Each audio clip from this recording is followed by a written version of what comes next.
विज्ञान में क्लास 9 का जो पुस्तक से जो चैप्टर लिया गया है, हम लोग इस चैप्टर को पढ़ने जा रहे हैं। चैप्टर का नाम है उत्तक, जिसे हम लोग टिश्यू कहते हैं। ठीक है, तो उत्तक क्या है? ग्रुप ऑफ सेल्स यानी कोशिकाओं के समूह।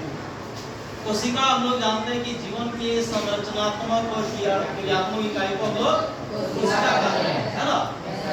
तो यहाँ पे हम लोग उसी चैप्टर के बाद जो दूसरा चैप्टर है उत्तक, टिश्यू यानी कोशिकाओं के ऐसे समूह को उत्तक कहा जाता है जिसकी उत्पत्ति, संरचना एवं कार्य समान होता है। ठीक है, जिसकी उत्पत्ति, संरचना एवं कार्य समान होता है।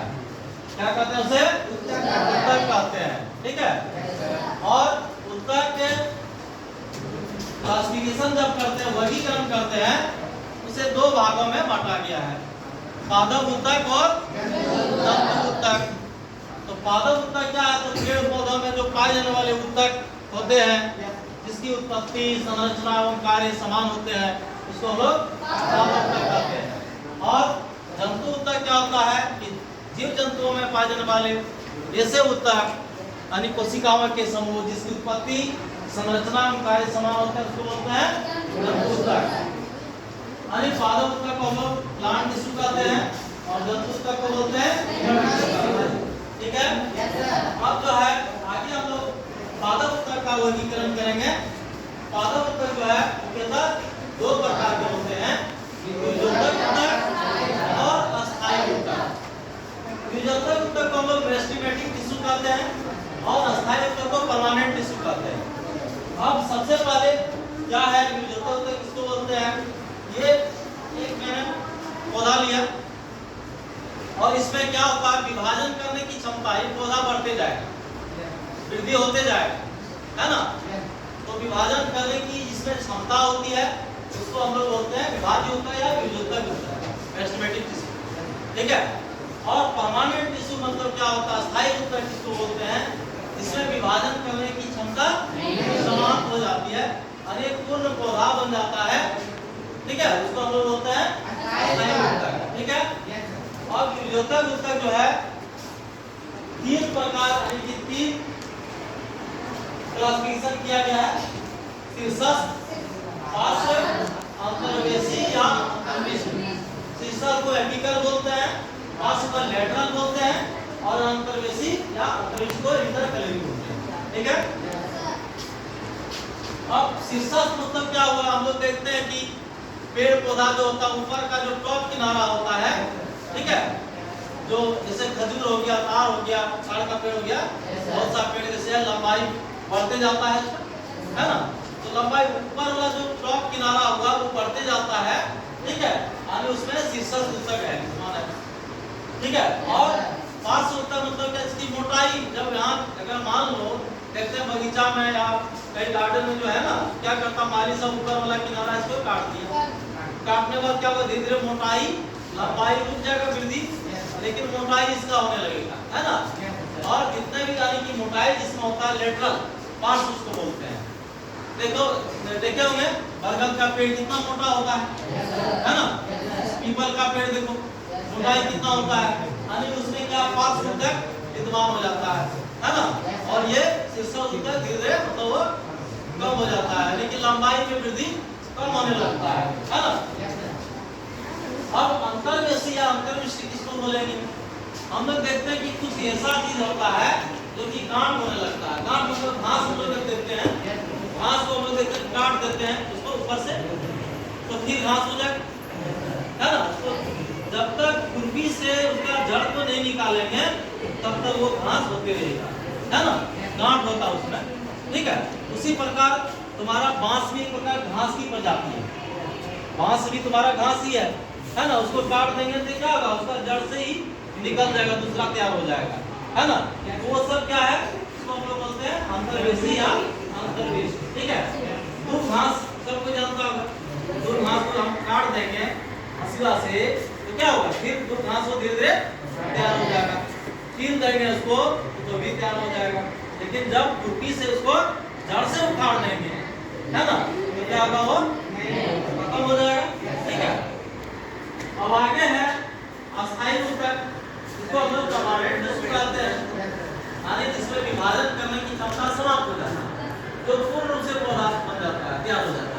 ठीक है।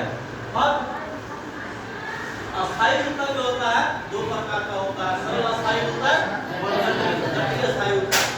सरल को सिंपल परमानेंट टिश्यू कहेंगे और जटिल को कॉम्प्लेक्स परमानेंट टिश्यू कहेंगे। अब देखो यहाँ पे देखने में नाम से लग रहा है कि सरल, समझ गए, लेकिन ये क्या होता है, इसका जब वर्णन करेंगे तो बहुत कॉम्प्लेक्स है, मैंने पूरा मतलब सब हो जाएगा। और ये जटिल है लेकिन ये देखने में है ना। अब आगे हम लोग जब पढ़ेंगे सरल परमानेंट टिश्यू जो है तीन प्रकार का होता है, मृदु ऊतक, स्थूलकण ऊतक और दृढ़ ऊतक। मृदु ऊतक को हम लोग पैरेन्काइमा बोलते हैं, स्थूलकण ऊतक को हम लोग कोलेनकाइमा कहते हैं और दृढ़ ऊतक को हम लोग स्क्लेरेनकाइमा कहते हैं, ठीक है। अब सरल ऊतक क्या है, सबसे पहले जब हम लोग पौधा लेते हैं तो कोई भी पौधा जैसे वृक्ष का छाल सबको देखा होगा, तो वृक्ष का छाल जैसे ऊपर वाला छाल है यही पैरेन्काइमा है, क्या है, पैरेन्काइमा है, समझिए। और अब देखो इसके बाद ये क्या है, डाली आ रहा है, ये पत्ता है, कौन टाइप का है ना, कौन जैसा बन रहा है, इसलिए ये क्या स्थूलकण ऊतक है, ठीक है। और दृढ़ ऊतक क्या होता है, हम लोग देखेंगे नारियल जो खाते हैं है ना, तो नारियल का जो रेशा होता है उसको निकालते पर है ना, वो नारियल का जो रेशा होता है यानी काफी मजबूत होता है, रस्सी भी बनता है उसका, नारियल का रस्सी बनता है, ठीक है। उसको हम लोग क्या बोलते हैं, दृढ़, नाम से ही पता चलता है काफी मजबूत होता है, ठीक है, यानी इसको बोलते हैं स्क्लेरेनकाइमा, ठीक है। तो यानी दृढ़ ऊतक किसमें पाया जाता है, मजबूत जो होता है यानी काफी हार्ड होता है, रेशा होता है, ठीक है, इसको बोलते हैं हम लोग, समझ गए तो दिक्कत।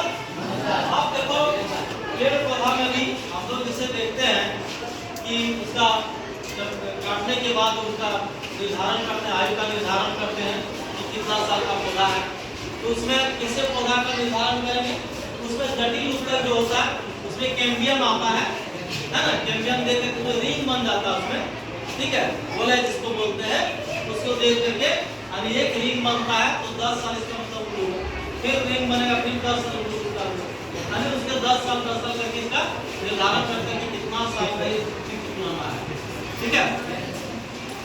अब जटिल सरल ऊतक समझ गए, वृक्ष का जो छाल है उसको क्या बोलते हैं, मृदु ऊतक या पैरेन्काइमा, ठीक है। अगर देखते हैं पतझड़ का जब मौसम होता है तो पत्ता सब गिर जाता है ना, सब गिर जाता है, यस सर। तब खाना तो बनाना पड़ता है, यस सर। खाना कैसे बनाएगा, भोजन तो करना जरूरी, कभी कभी हम लोग भी क्या करते हैं, उपवास करते हैं, उपवास करते हैं जी, उपवास करते हैं तो क्या होता है, कभी फलाहार करते हैं, फल खा लिया, फल खा के उपवास, ठीक है, कोई मतलब जल शरबत पी करके रखी तो वो स्टॉक हो गया वो तुम्हारा शरीर में, उससे भोजन तुम्हारा मतलब कभी पूरा हो रहा है। अब वृक्ष का जो पतझड़ जब होगा मौसम, वृक्ष का पत्ते सारे भोजन बनाता है पत्तियों के द्वारा, फलियों के द्वारा, है ना, सूर्य प्रकाश की उपस्थिति में वायुमंडल से क्या लेता है, कार्बन डाइऑक्साइड और मृदा से जल लेकर के क्या करता है, ग्लूकोज का निर्माण करता है, संश्लेषण करता है ना। जब पत्तियां ही गिर जाएगी तो क्या पौधे भोजन बनाएगा, बिल्कुल बनाएगा, लेकिन कम मात्रा में बनाएगा। ये पैरेन्काइमा जो है इसका छाल है, ठीक है, ये प्रकाश संश्लेषण इसकी क्रिया इसमें होगी लेकिन बहुत धीरे धीरे होगी, भोजन बनाएगा, जिंदा रखने लायक, जिंदा कैसे रहेगा, अगर मान लो वो आम नहीं बना पाएगा भोजन तब तो वृक्ष की पत्तियां जब आइए नहीं तो मर जाएगा, पौधा सूख जाएगा, लेकिन तो वृक्ष का जो छाल होता है, पैरेन्काइमा होता है, वो क्या करता है, भोजन का निर्माण करता है, ठीक है। स्थूलकण समझ गए, उसको पैरेन्काइमा अरे जो डाली जैसे होता है ना, पत्ता जो होता है जैसे कौन बनता है यहाँ पे, ठीक है, तो ये क्या हुआ, जैसे पेट्रियोल हो गया, यहाँ पे डंठल होगा ना, छोड़ दिए से कौन वाला था, इसको क्या बोले, स्थूलकण। और दृढ़ ऊतक समझ गए। अब आगे हम लोग जो है पढ़ेंगे जटिल ऊतक जो है दो प्रकार के होते हैं, क्या जाइलम और फ्लोएम, ठीक है। जाइलम का क्या काम है, जाइलम जो है मृदा से जाल खनिज लवण लेकर के क्या करता है, ट्रांसपोर्टेशन करता है, एक जगह से दूसरे में भेजता है। लेकिन वहाँ जब पौधा में जो जड़ होता है, जड़ में यहाँ क्या होता है, रोम होता है, मूल रोम होता है ना, मैंने रूट हेयर मतलब बोलते हैं इसको, बाल जैसे होता है, ठीक है। वो क्या करता है, अवशोषण करता है और जाइलम को देता है। तब जाइलम दे करके मतलब क्या करता है, भेजता है, ठीक है, पौधे के विभिन्न भागों तक पहुंचता है। और पत्तियां क्या है, ये पत्तियां सूर्य प्रकाश की उपस्थिति में, और जब भी प्रकाश संश्लेषण की क्रिया होती है तो दिन में होती है, क्योंकि दिन में सूर्य प्रकाश मिलता है ना। और पत्तियां क्या करती है, वायुमंडल से CO2 लेती है, मृदा से जल लेती है ना, और क्लोरोफिल की उपस्थिति में ग्लूकोज यानी C6H12O6 का संश्लेषण करती है, निर्माण करती है ना। तो हम लोग प्रकाश संश्लेषण की क्रिया करते हैं, समझ गए। बाकी हम लोग फिर पुनः चलेंगे सरल अस्थायी उत्तर का जो है सब डिटेल से, ठीक है, ओके।